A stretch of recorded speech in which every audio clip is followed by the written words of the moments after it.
And that's the other thing that was slow under Biden. They have a great deal of difficulty implementing acts once they've been passed.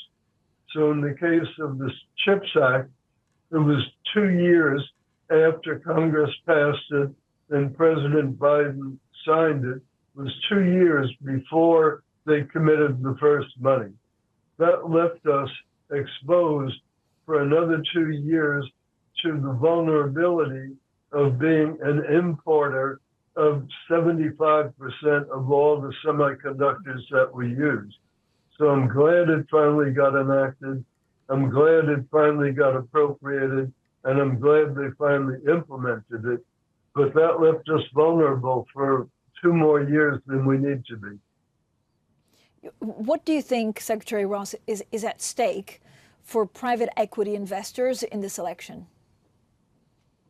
Well, there's a high possibility that the Democrats will try to get rid of the favorable tax treatment of carried interest. As you know, the 20 or thereabouts % carried interest that normally goes to the general partner of a private equity fund now gets capital gains treatment. There's been discussion within the Democratic Party about the possibility of making that be treated as ordinary income and therefore taxed at a much higher level. We talk a lot about the value of the dollar. Do you think it's too weak or too strong right now for the U.S. to really thrive economically? Well, I think the U.S. is heading toward probably a very mild recessionary period. And that shouldn't be too surprising.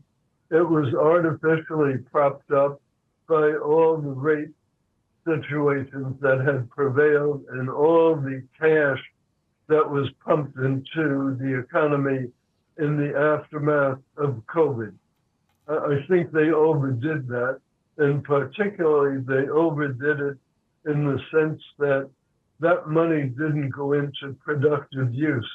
All of that money went into the hands of people who immediately spent it. So it increased demand by a lot, by trillions of dollars, but it didn't do anything to increase supply. So I believe that monetary phenomenon is really what caused the big inflation. And it's starting to wear off now as the monies get expended and they don't keep pumping new monies in.